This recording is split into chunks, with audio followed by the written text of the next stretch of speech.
you will watch on this podcast. There are many things in our day, in our lives, that we don't have any control over. We get bombarded by information that can make us nervous, worried, fearful, or angry. And those algorithms, they give you whatever you want to see, when you want to see it, the way you want to see it. You need to learn from your failure because you're going to fail one way or another. Everyone fails at some point. The growth mindset means that you want to take control of your life by learning and growing. Welcome back to this Wellness Billion podcast, my friends. So nice to meet you again. It's always a pleasure to be able to record this podcast so you can benefit from it. Today, again, we have a very special guest coming from the US, Dr. Geffen, that I'm going to let introduce my dad to him. And then we're going to start again with 3 different articles, as you know, 3 different topics, 3 different sections on this podcast. So let's get right into it. Hi guys, here we are together with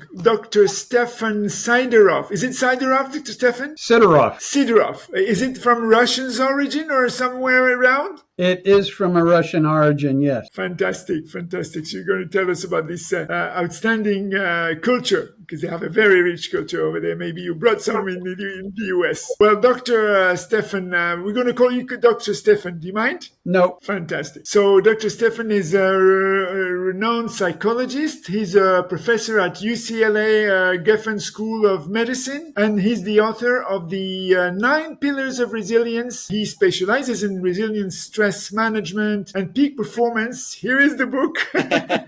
That's how you recognize an author. Absolutely, like that's what you always do. Like yourself, you're always putting your book in front, and that's amazing because it's an accomplishment. Next, it's me. I need to make my own book.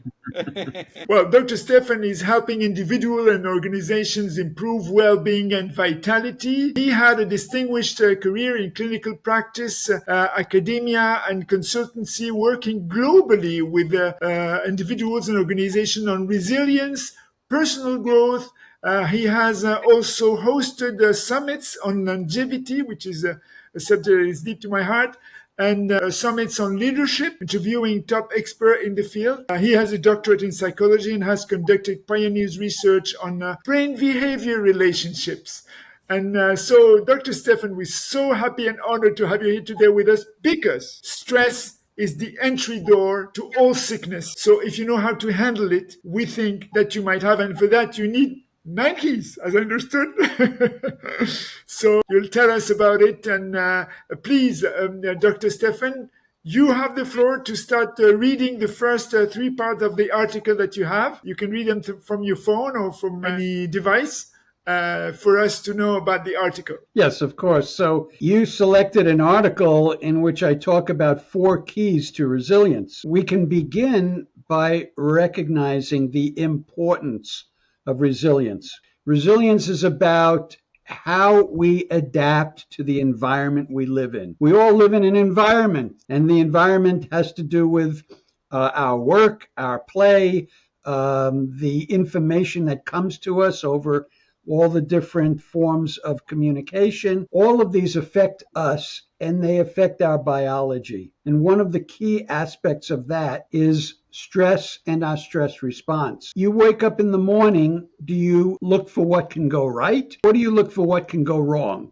Are you concerned about dangers around every corner, or you have a more positive approach to life? This is my 9 pillars of resilience.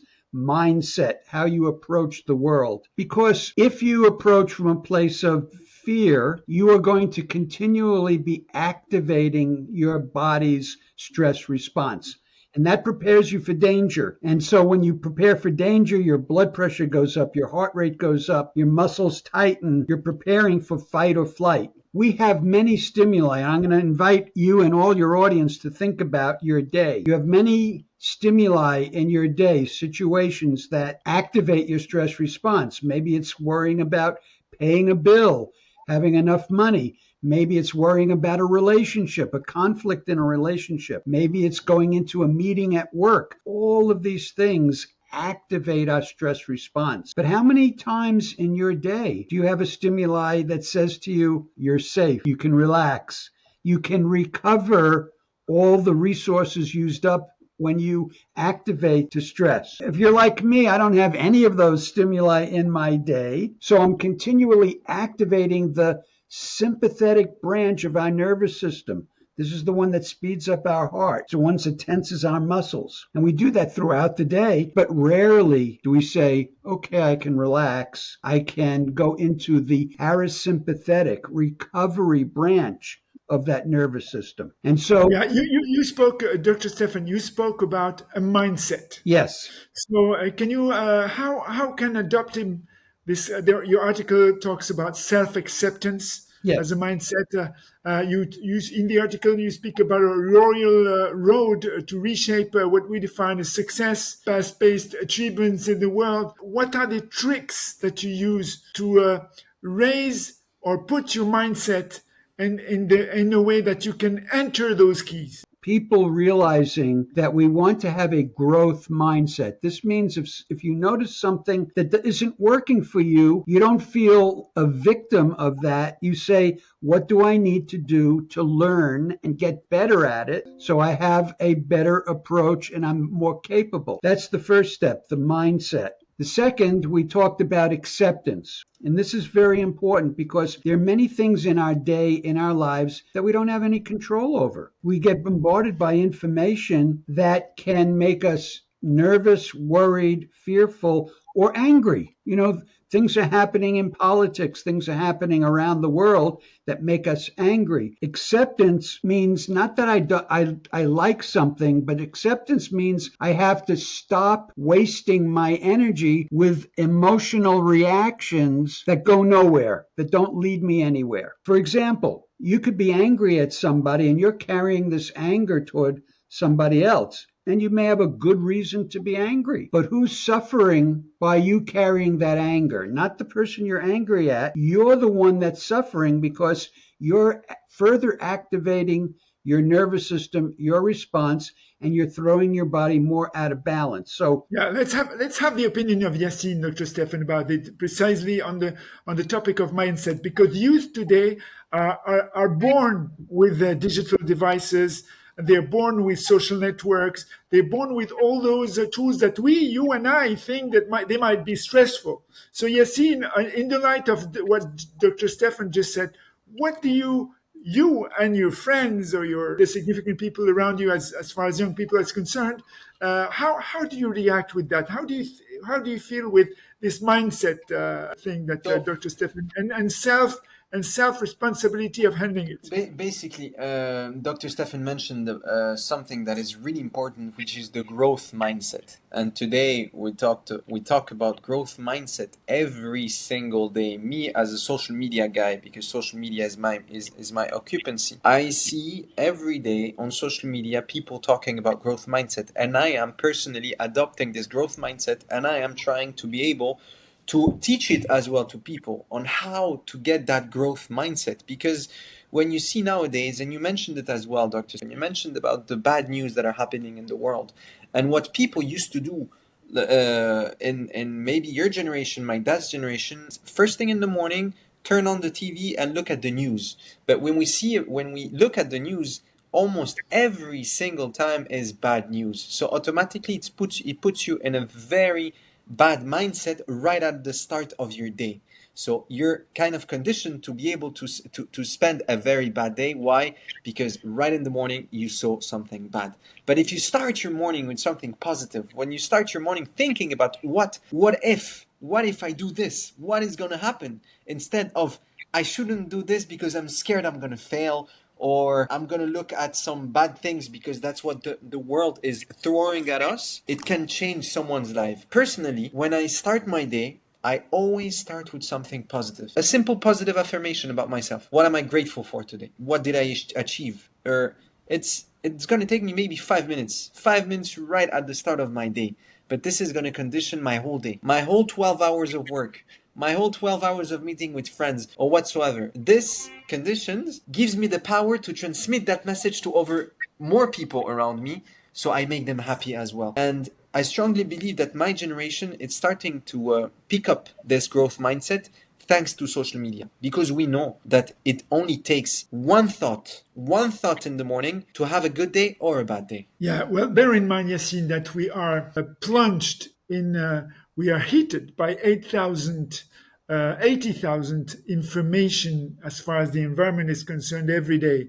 And 90% of the 80,000 informations are negative. You choose to speak about the TV, whatever. I mean, what I see as youth are concerned is the first act they pose when they wake up is that they switch on their phone and they go to social networks. I agree. I mean, social networks, the way it's handled by mainly the youth until 30 years old, probably, or even after that, I think is the worst way to start the day.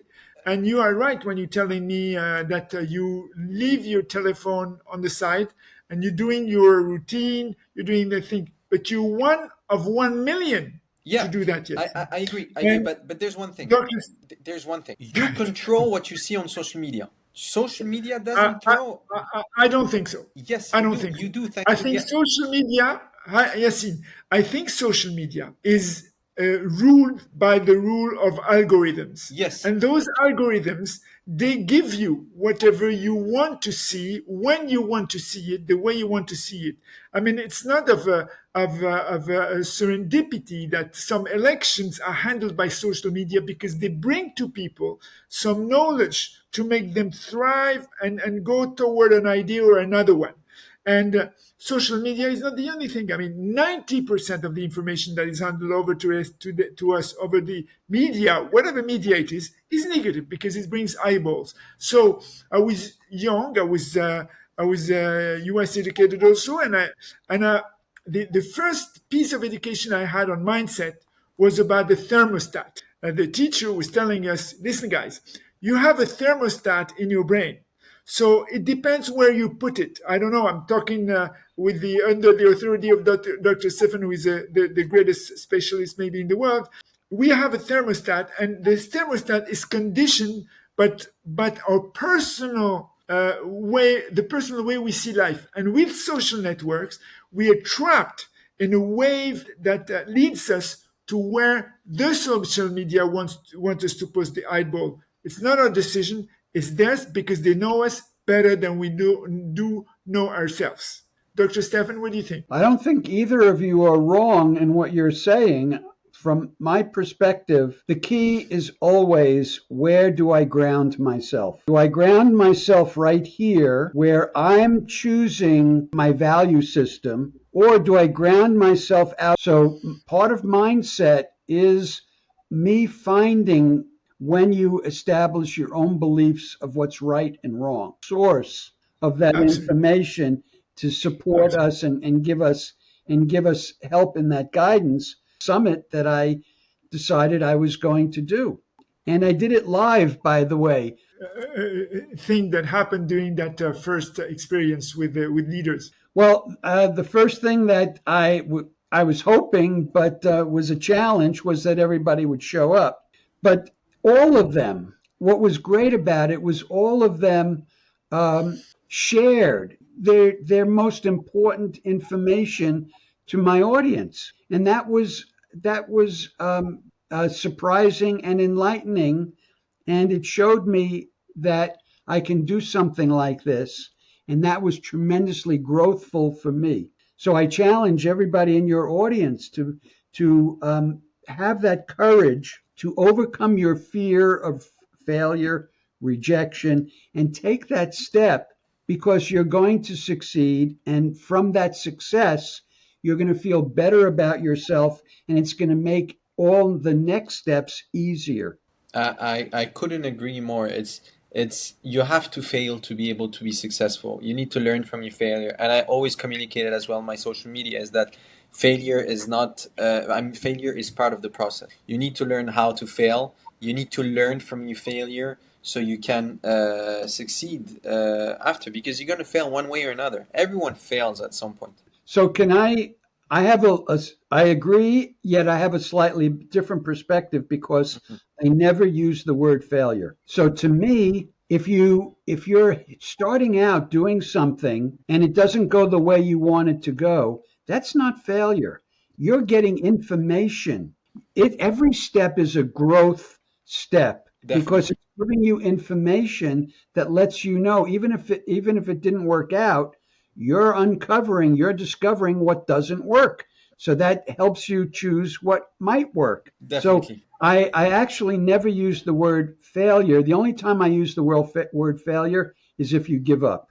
Yeah, I agree. I agree. You're right. You're right. That's a great way to be able to put it, because if you didn't give up, you still didn't fail. You failed if you gave up, and that's good to know. That's Yes. Yeah, well, there's an expression called if you want to thrive in life, you have to fall 7 times and wake up 8 times. And that's the definition of how to use fail as an information, like you said, Dr. Stefan. Yes. But you're also using in your article something that struck me. It's about simplifying complexity in today's chaotic world. Finding ways to deal with stress and complexity is more critical than ever. And how do you recommend we balance modern life's demands with staying grounded in the principle of resilience and mental health, and having our thermostat always to the best of our interest level? Yes.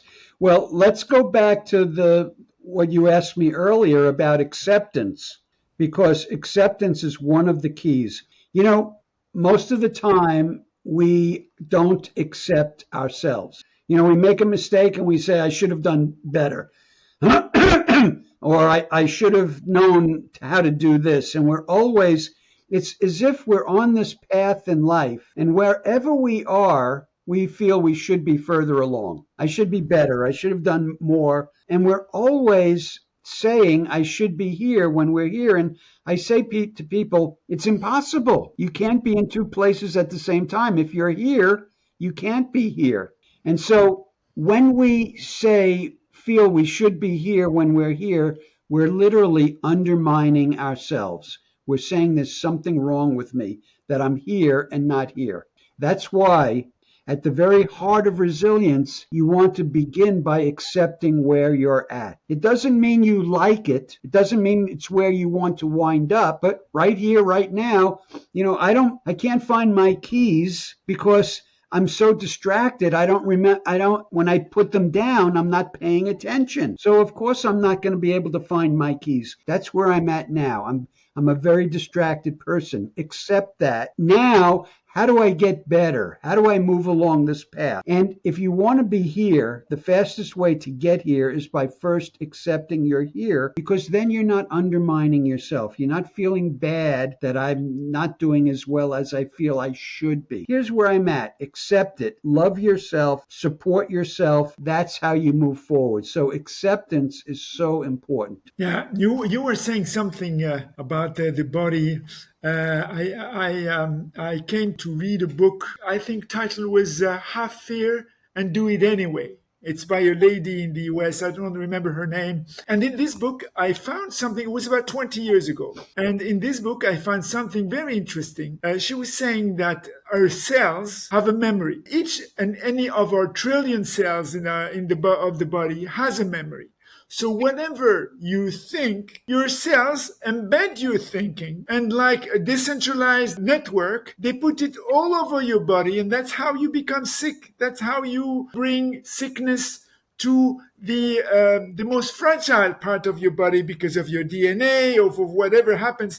But this thinking of your cells, this memory of your cells, brings you, funnels you to a place or to an organ where your cells know you're weak, and then you build sickness out of it. And also, as I'm a digital guy, I would say that we could build some digital tools, some digital resilience tools with a kind of wellness app that would be driven to incorporate resilience building exercises that are rooted in your book, for instance, to help link with the let's say the heartbeat, or something that determines stress, which we do in our company, can help you out in the moment you need it. Looking at your watch and you beat, and getting directly linked through AI, through an app with your coaching, Dr. Stefan, helping you use that information of stress to your advantage, not letting stress go further, because at the end it's a non-ending loop that grows and grows and grows. It's not a snowball. And I think those resilience tools are important, as well as the putting the resilience in those. I'm stroke, and this is what we do in our company. We build tools because of this chronic uncertainty period. I mean, we are in a chronic uncertainty because we had COVID, then the price rose, we didn't understand what was happening, then the wars came over, then there is this elections all over the world where people try to understand what's going on with the extremes coming over and so on and so forth. Some people are happy, some people not. The bunching into the social network, and I think there should be schools and workplaces that might prioritize resilient education, embedding it into curriculums and professional training programs, because resilience, self-acceptance, and stress management could be treated as essential life skills. What do you think? Absolutely. Absolutely. So all of what you're talking about gets funneled into how our bodies function. And how our bodies function determine how healthy we are, how sick we get, and also determine how slowly or fast we age. And that's why I developed my 9 pillars of resilience, because it covers all of the factors that go into how our bodies age and how they function, all of what you just described. Now, one of the tools that I use in my work is biofeedback and neurofeedback. Have you heard of those? A little bit, but maybe Yassine and I would like to know more about it. Because I've never heard actually about it. Okay. Well, it goes to the heart of what we're talking about, because biofeedback uses a device that monitors some aspect of your physiology. Now, there are now a lot of wearables that pick up heart rate and other physiological aspects of your response of your body. Biofeedback uses these signals. So you monitor your heart rate and you feed that information back in a computer monitor or your smartphone monitor, and it shows you your heart rate pattern, and it guides you into an optimal heart rate pattern called heart rate coherence. So it's a pattern in which when you breathe in, your heart rate goes up. When you breathe out, your heart rate goes down. Now, biofeedback gives you information about what's going on in your body so that you can learn to control your physiological response. So we've done this in many different ways. And now, over the last 20, 30, 40 years, we've expanded into neurofeedback.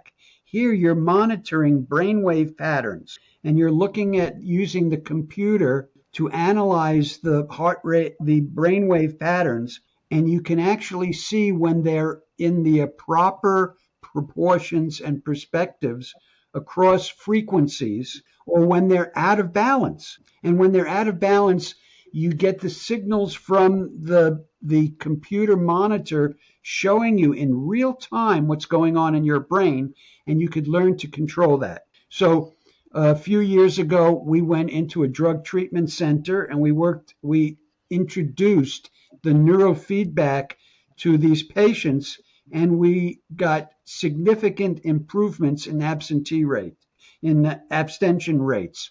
So we went from 40% who didn't use a year later to 70% who were not using a year later. And this is all forms of drugs. 2 years ago, we worked with a group of breast cancer survivors who had chemo brain. As a result of the chemotherapy, they had brains that were not functioning almost at all. So women who lost their jobs because the chemo brain caused cognitive deficits. And we did a neurofeedback intervention where the components of their brain waves that were too high, we trained them to lower. And the components that were too low, we train them to raise them. So just looking at their brainwave patterns, they learned to get them into the more normal range, and they got their lives back. Amazing. Neurofeedback and biofeedback are ways of retraining the body and the brain into optimal functioning. That's Yes, amazing. yes. That's awesome. Well, Yasin, that leads us To our the second article. to the second article that talks to the brain for FOMO reasons. Yeah, to the brain and to the And I love emotions. that article, by the way, because it's really something that we have to address. And I love the fact Yeah. that Dr. Stefan is here with us, because it's a really important matter that happens nearly every year, but not only once a year. It happens so many times. And please, Yasin, you have the floor to read So the article. basically, the article says that it's the title of the article is the psychology behind Black Friday sales and why we can't resist the hype. And I'm actually one of the people that can't resist the hype. So we have three key points. The first one is one of the main psychological drivers of Black Friday shopping is FOMO, fear of missing out. Retailers create urgency with phrases like limited time only or while supply lasts, pushing consumers to act quickly and not miss out on what they perceive and once in a lifetime deal. The scarcity principle is a powerful motivator during Black Friday, where limited stock or time sensitive offers make products seem more desirable, triggering a sense of urgency and fear that the opportunity might disappear. And lastly, the thrill of the hunt plays a key role in Black Friday shopping. The anticipation of scoring a great deal triggers dopamine in the brain, giving consumers a sense of excitement and a reward that drives them to make impulsive purchase. And I am the victim of this Black Friday kind of marketing environment, let's say, because there's actually a lot of people waiting for that Black Friday, waiting to for the last weekend of November to start buying things.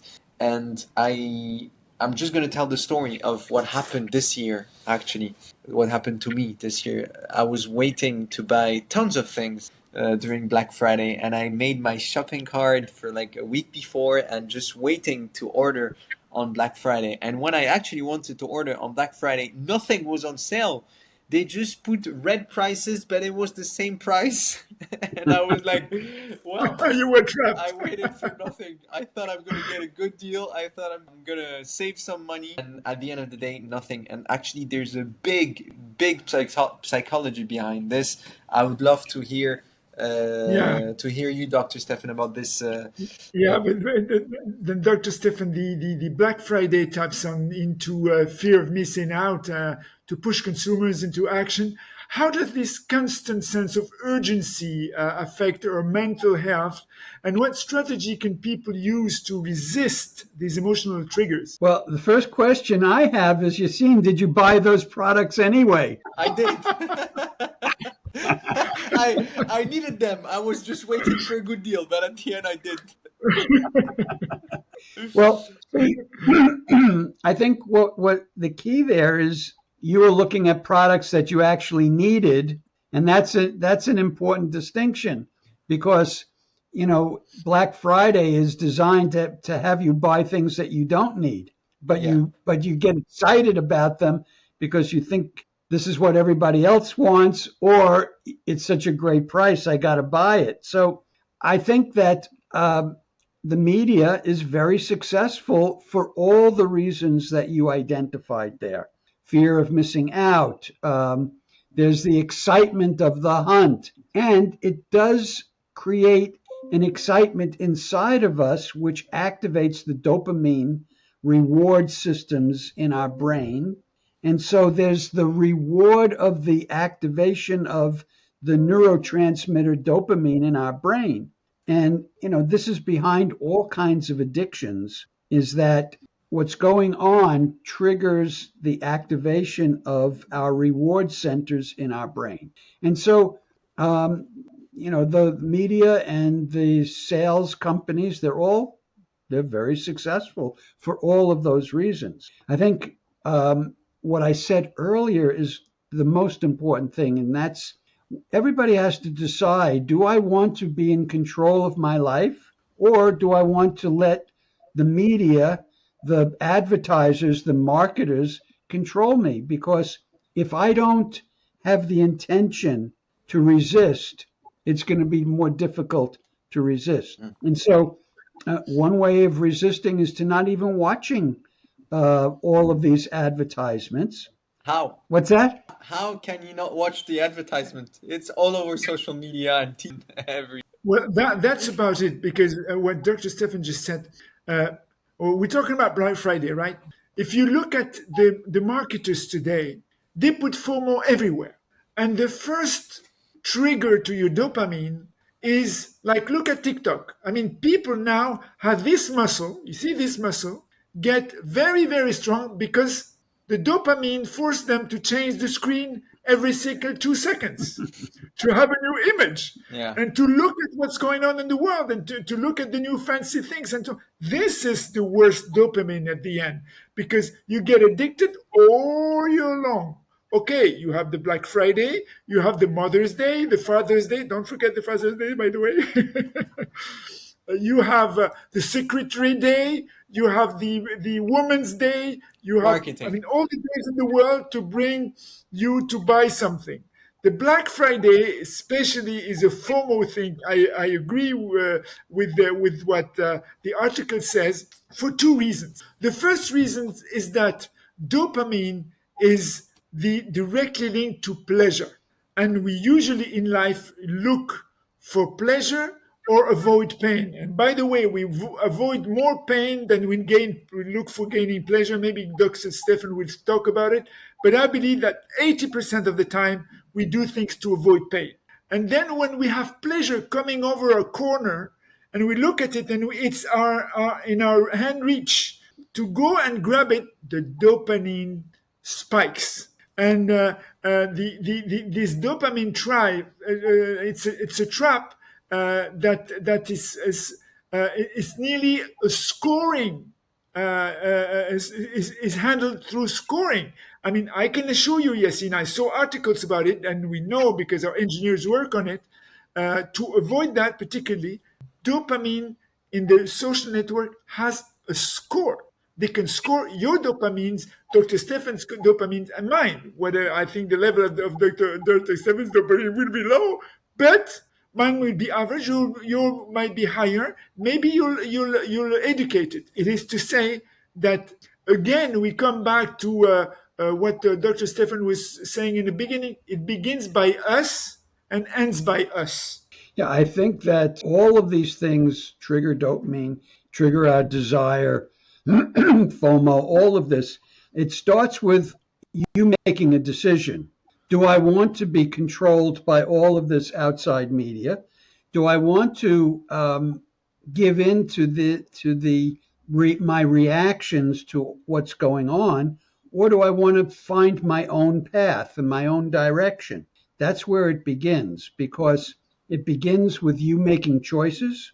It begins with you deciding what environment you want to subject yourself to. I can decide not to engage my social media, not to be looking at the screen. So one way of doing that is we all have ways of noticing how much time we spend on our screen, and we can make a decision. My goal is to gradually spend less and less time. So now we set a goal. Okay, this week I spent 4 hours a day on my screen. Well, next week I want to see if I can cut that down to 3.5 hours. So at the end of next week I look and I see, well, I did drop a little bit. I was at 3 hours and 45 minutes. Let me set a new goal for next week. So one way is to literally measure how much time you're spending on a screen and make a decision. I want to find a way to reduce that. And you monitor and you look at and you reward yourself. If, hey, I got down to 3.5 hours, that's great. Let me take myself out to a nice dinner or something like that. Now I set my goal for 3 hours for next week. So it's starting your day and having an intention that helps you have a better life. You know, if being FOMO and doing all those sales works for you, then you do that. But if you realize that it doesn't serve you, either it doesn't serve your bank account or it doesn't serve you emotionally, because you're always looking for something outside of yourself to satisfy your emotions, rather than finding ways within yourself to make yourself happy and feel good. So you may decide, I don't want to be the victim of these buying sprees to make myself feel good. I want to do it from within. So you set your intentions to do things differently. I totally agree. It comes at the end of the day, it comes out of self-control. And there is a name, a tag name that we didn't pronounce much, but which is the heart of the nucleus of all this, which is addiction. Because when Dr. Stephan says, okay, you can do it, you get used to it, but when you get too used to it, you build the addiction. And I'm wondering myself, Yassine, we are in the going for a sustainable era. You young guys, you saw, you noticed, and we cannot hide it, that our generations and the generation before us destroyed this planet. So we speak a lot about sustainability today. For sure, it's normal. And I acknowledge the behavior of all those youth that are looking for traceability, sustainability, and so on and so forth. So I think we have to take the opportunity. We should do some mindful consumerist campaign, probably that counteract Black Friday style marketing, and these initiatives could educate consumer on the psychological tactics used by retailers and promote tactics used by those retailers and reverse them. I mean, like this delayed gratification tactic, the marshmallow story, Yassine, and sustainability, a new form of would be a new form of social status. If you are a person that can hide or can stay straight in front of this FOMO triggering marketing tools, and I think you'll be better off. Don't you think so, Yassine? Yeah, I definitely think so. I mean, we can't generalize the information. We can't generalize a certain behavior, because at the end of the day, yes, Black Friday is one of the biggest sale, or not even the biggest sale in the entire year for the entire world. Everyone is waiting for Black Friday. Companies are making their biggest revenue on Black Friday. I mean, it's kind of a universal marketing strategy for everyone. Then it's the real question to ask is that, are you going to let your emotions drive you, or are you going to drive your emotions towards Black Friday? For example, like I said at the beginning, yes, I waited for Black Friday to be able to buy something, but I waited for a certain reason. I controlled my emotions, not buying something that I needed for work because it's kind of an investment. Am I going to save for my investment or not? At the end, I didn't save for my investment, but it's still an investment for me to be able to make more money later. There's people that buy during Black Friday, which are the ones that we're talking about right now, just because they have to buy for Black Friday, because it's Black Friday, because they're going to save a couple bucks on something they don't need.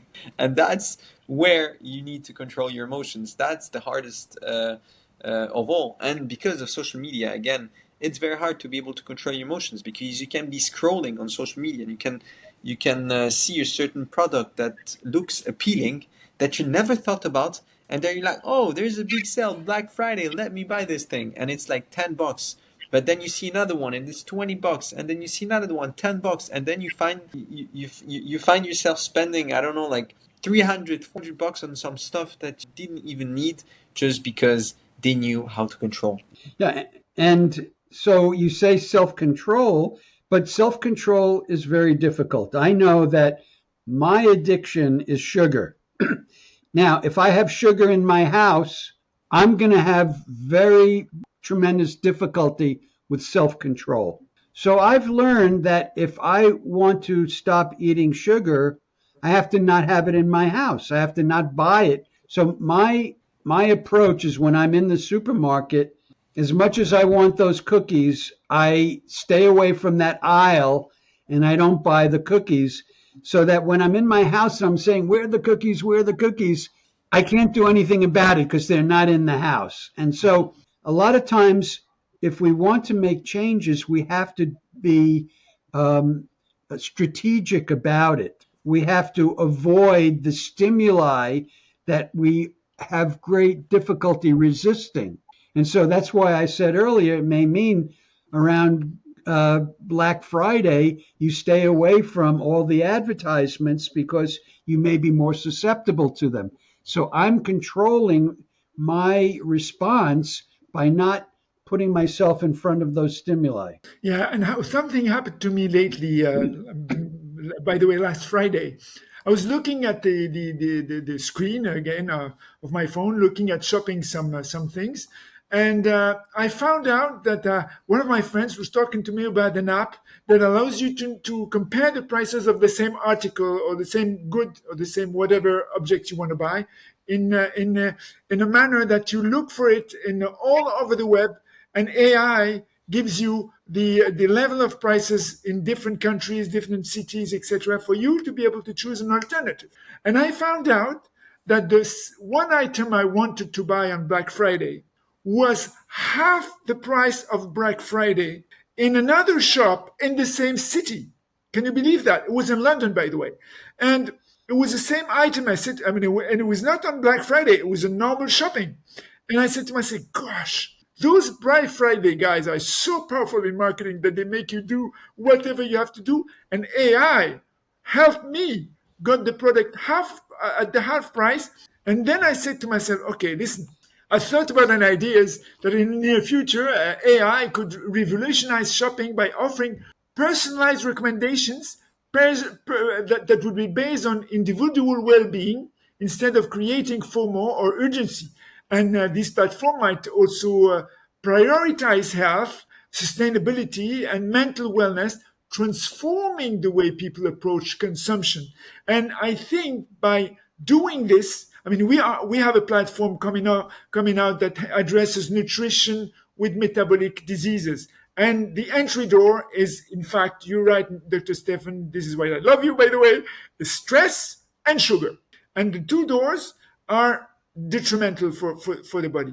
AI can have a rule of counteracting what we have in front of us as long as it's at our service. This is, I think you're totally right, and this is why we should already introduce a third article which actually talks about AI, because I know you love AI and you already went into the third article, so let's dive right into it. Okay, the third article goes as follows. What role does artificial intelligence play in enhancing wellness tracking system? And goes like this. In 2023, a report by the Global Wellness Institute found that the wellness industry is now valuated at over $4.5 trillion, illustrating the growing commitment on holistic health.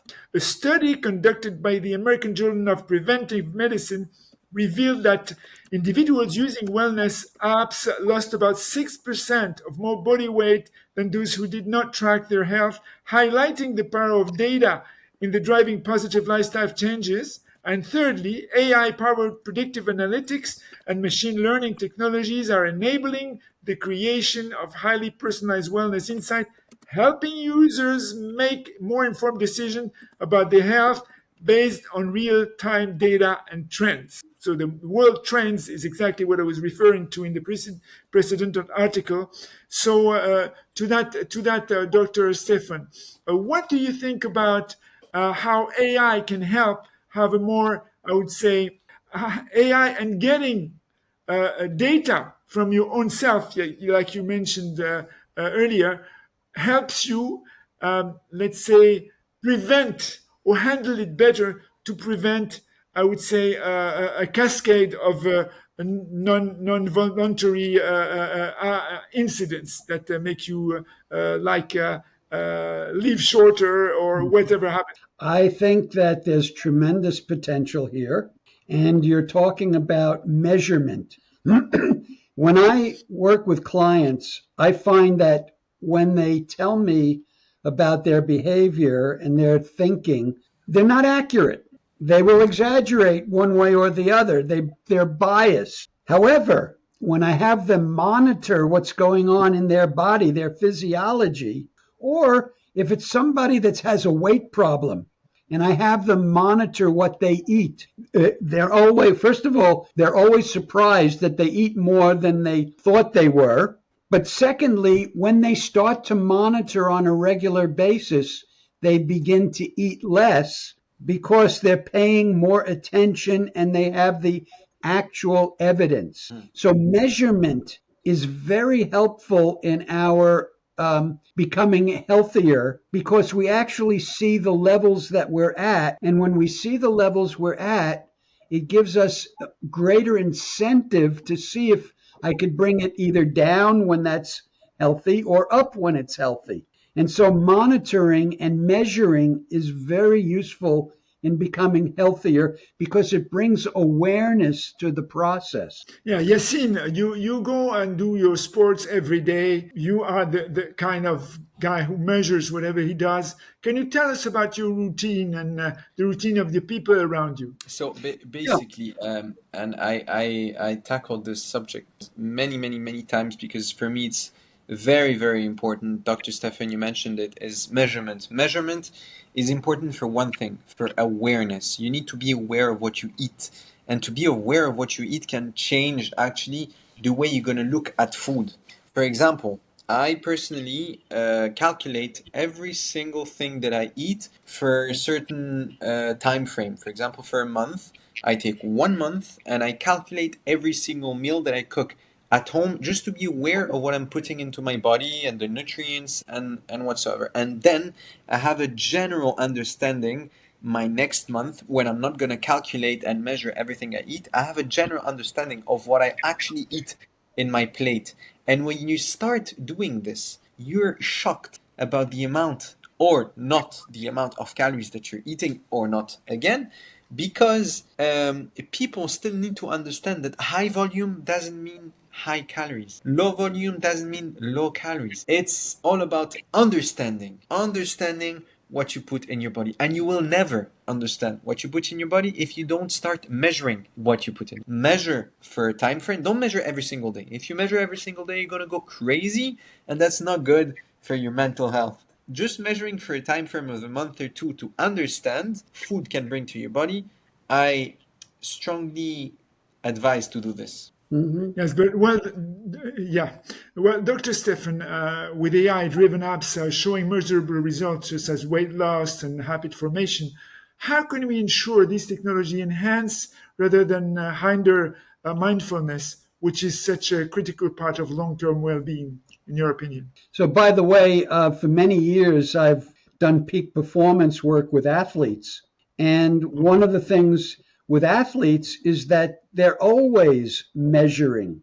You know, if they run 100 meters and they do it in 12 seconds or 12.4 seconds, now they have a marker of what they need to beat. And so it encourages them, it motivates them. And if they try a different way of running and then they do it and then they get down to 11.7 seconds, it immediately tells them that new way of running worked. So the use of measurement in peak performance is a key ingredient, but it can be a key ingredient in all of our lives. But here's the important piece to that. You want to do it without judgment. You want to do it without judgment, because what happens with most of us is we do it and then we feel bad that we did not succeed or we did not get where we wanted to get.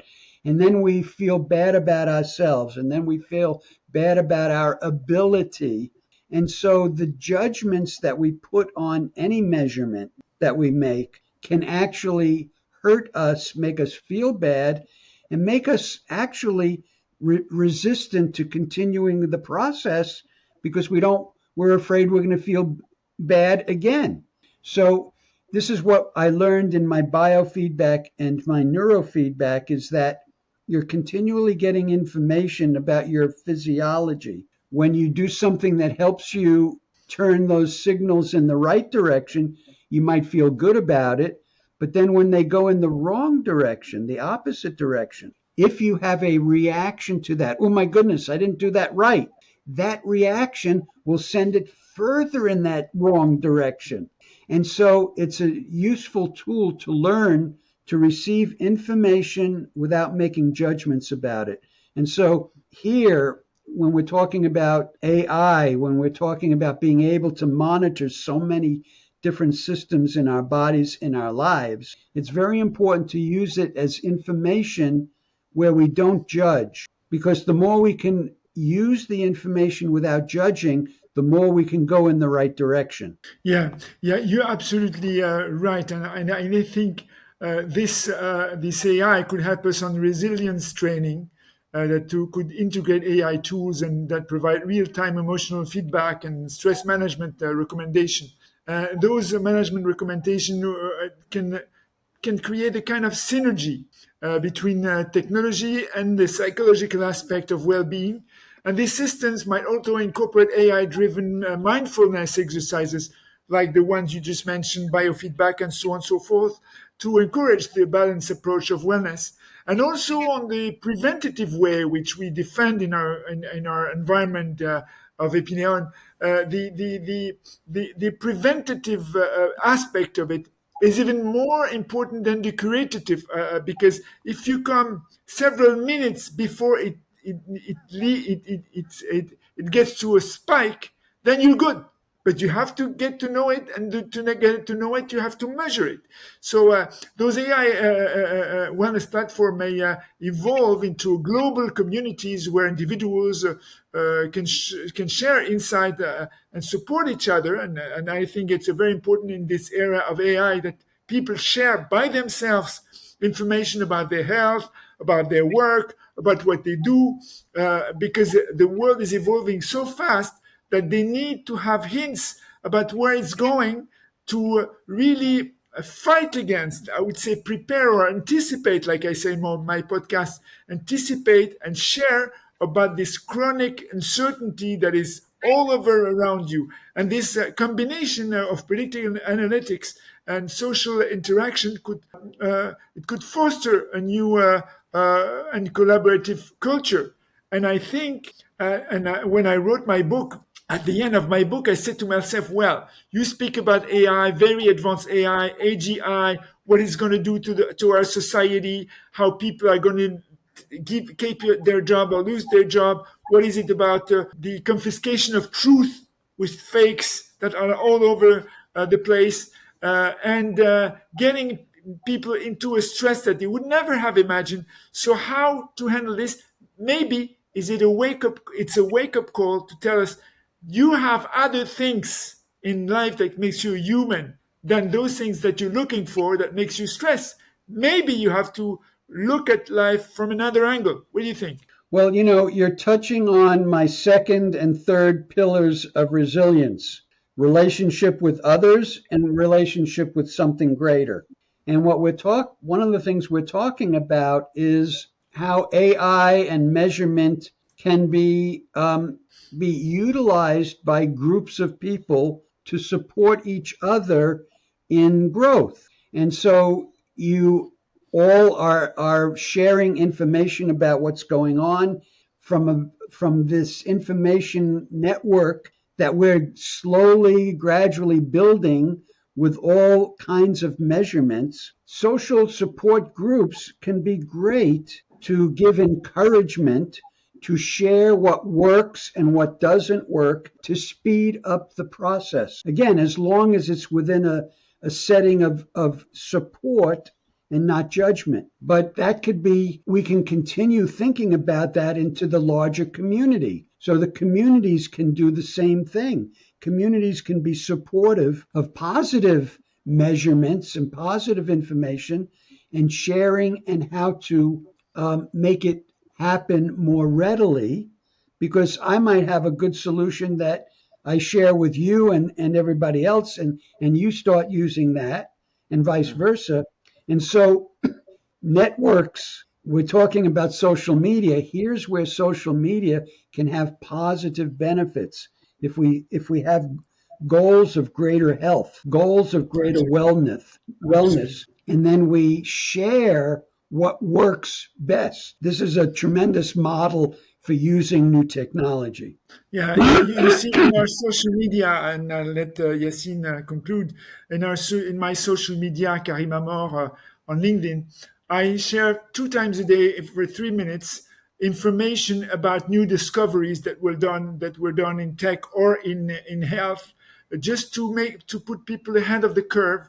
And my endings in all the podcasts is let's anticipate together and share. We use a tool that we develop here called Hyperminded that allows people to know on a daily basis what's going on in their field for their clients and so on and so forth. So to anticipate. And I think what you just said, Dr. Stefan, is key, because at the end, it's a matter of how do you see it coming and prepare for it and get prepared. I mean, there's an expression in French who says, la chance sourit aux esprits préparés. The luck smiles to prepared spirits. And I think it's a very important quote, because at the end, preparation always meets great opportunity. And if you tackle it in anticipation, whether it's in health, whether it's in love, whether it's in business, you had leaders all over, and I think the level of preparation or anticipation to see the wave coming and surf it before it puts you down, I think it's key in the era to come.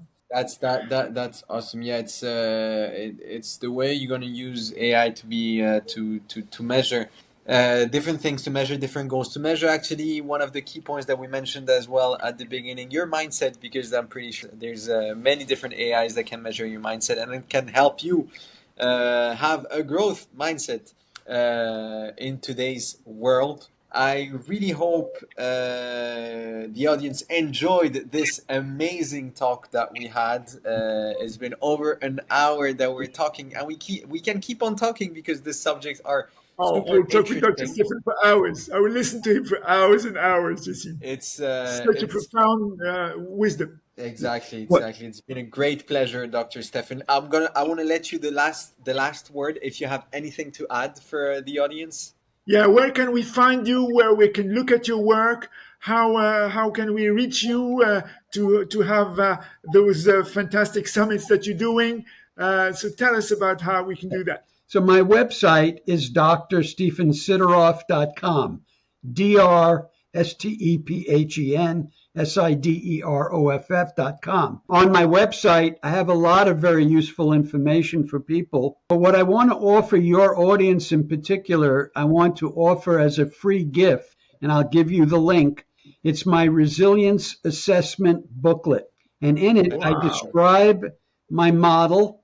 But most important, I have a questionnaire that everybody can take. They can self-score, and they can derive their personal resilience profile along my 9 pillars. So that's a gift that I will offer to you and your audience. Thank you so much.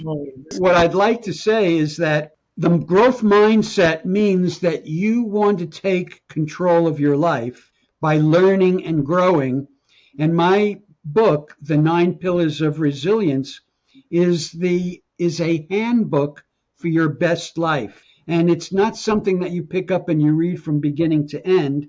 It's something that you go to every day for just 5 minutes, and it gives you an idea that you can watch and pay attention to for that day and grow your resilience on a daily basis. That's awesome, Dr. Stefan. I find this idea outstanding. We will put your references, your website, and the tool that you offered to our audience in the link that will be that will be stewarding the podcast. Cool. So Yassine. And my book is available everywhere. It's online, Amazon, Barnes & Noble. Amazing. We'll leave everything on the description of this video. Guys, I really hope you spent an amazing time with us. Don't forget to like, subscribe, and turn on the notification button so you don't miss the next episode. So long, guys. Thank you very much.